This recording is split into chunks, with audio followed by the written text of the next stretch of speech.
السلام علیکم ورحمۃ اللہ وبرکاتہ۔ دوستوں، میں ہوں حافظ سرفراز ترین۔ حالیہ دنوں میں کچھ ایسے واقعات پیش آئے ہیں جس کی وجہ سے علاقے کا امن و بالا ہو گیا ہے۔ آپ ایبٹ آباد میں دیکھ لیں، معاذ قتل کیس ہے یا فہد قتل کیس ہے یا ہری پور میں ہونے والے مختلف واقعات ایسے ہیں جن میں چھوٹی چھوٹی باتوں کی وجہ سے کئی انسانی جانیں ضائع ہو گئی ہیں۔ واقعہ کیا ہے؟ دو بندوں میں ٹریفک جام ہونے کی وجہ سے جھگڑا ہوتا ہے، ایک دوسرے سے تکرار ہوتی ہے، بات پڑتی ہے، ایک بندہ گولی چلا دیتا ہے، دونوں ایک دوسرے کو مارنا چاہتے ہیں۔ ایک گولی چلاتا ہے، ایک روڈ پہ تڑپ رہا ہوتا ہے اور دوسرا جو ہے اس بات پہ پریشان ہوتا ہے میں نے گولی چلا کے کیا کر دی۔ کیونکہ جب دوسرا بندہ مر جاتا ہے تو پھر انسان کی عقل ٹھکانے آ جاتی ہے۔ زمین کا جھگڑا ہو رہا ہے، چھوٹا سا جھگڑا ہے، اتنی بڑی بات نہیں ہے، چند مرلوں کی بات ہے، لیکن بندہ گن نکالتا ہے اور دو بندوں کو گھائل کر دیتا ہے اور ایک بندہ مر جاتا ہے۔ ایک اور واقعے میں چھوٹی سی تکرار ہوتی ہے اور معاذ نامی نوجوان اپنی زندگی سے ہاتھ دھو بیٹھتا ہے۔ آخر ہوتا کیا ہے؟ لوگ کہتے ہیں ہم غلط بات برداشت نہیں کر سکتے، یہ بات ہماری غیرت کے خلاف ہے، ہمارا غصہ جو ہے نا اس بات پہ بہت زیادہ بڑھ جاتا ہے جب کوئی غلط کر رہا ہوتا ہے۔ انسان کو ہمیشہ غلط بات پہ ہی غصہ آتا ہے، لیکن ایک بات سوچ لیں، سمجھ لیں، غور کر لیں۔ آپ جس غیرت کی خاطر، جس غصے کی خاطر، جس اپنی انا کی خاطر جو ہے ایک جان لے لیتے ہو، ہوتا کیا اس کے بعد؟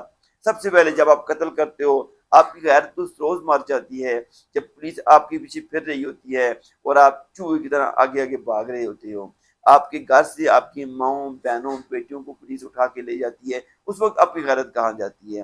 آپ کی غیرت اس وقت کہاں جاتی ہے جب آپ کی مائیں بہنیں بیوی آپ کی ان پولیس اہلکاروں کے آگے، ان سرکاری اہلکاروں کے آگے ہاتھ جوڑ رہی تھی کہ ہمارے بیٹے کو کچھ نہ کہیں، اس کو مارے نہ، اس کو سزا نہ دیں۔ ہاں، یہ اس وقت آپ کی غیرت کہاں جاتی ہے؟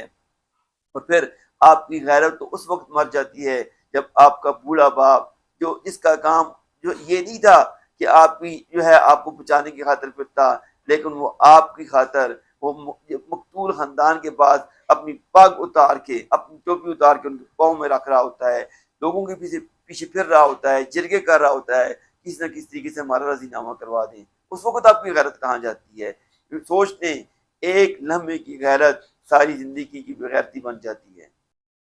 جی ہاں، آپ کی غیرت ہی نہیں مرتی بلکہ آپ کا سب کچھ تباہ و برباد ہو جاتا ہے۔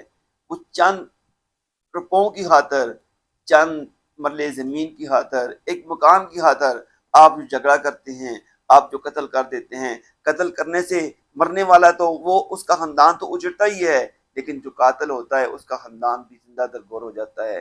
ہوتا کیا ہے کہ جب قاتل قتل کر کے رہتا ہے پھر وہ آرام سکون سے نہیں رہ سکتے، ان کی زمینیں بک جاتی ہیں، مکان بک جاتے ہیں، کورٹ کچہریوں کی فیسوں میں، پولیس والوں کو پیسے دینے کے لیے، عدالتوں میں پیسے خرچ کرنے کے لیے قدم قدم پہ انسان کا اتنا خرچہ ہوتا ہے۔ وہ کسی نے کہا تھا کہ 302 کسی درخت پہ لکھ دیا جائے تو وہ بھی سوکھ جاتا ہے۔ میرے بھائیوں، جب بھی ایسا کوئی واقعہ پیش آئے تو کچھ بھی غلط حرکت کرنے سے پہلے سوچنا ہے۔ ایک بات ذہن میں رکھ لیں، آج جو ہم اپنے بچوں کو گھر سے کہتے ہیں نا کہ مار کھا کے نہیں آنا، مار کر آنا، یہ جو بات ہے یہ انتہائی غلط ہے۔ حضور نے فرمایا پلوان وہ نہیں جو مد مقابل کو پچھاڑ لے، پلوان وہ ہے جو غصے پہ قابو پا لے۔ جب بھی غصہ آئے ایک لمحے کے لیے سوچئے، غور کیجئے، میں یہ کام کر دوں گا لیکن کرنے کے بعد کیا ہوگا؟ میرے بچوں کے مستقبل کا کیا ہوگا؟ میری بہنوں کا کیا بنے گا؟ میری بیوی کا کیا بنے گا؟ میرے ماں اور باپ کا کیا بنے گا؟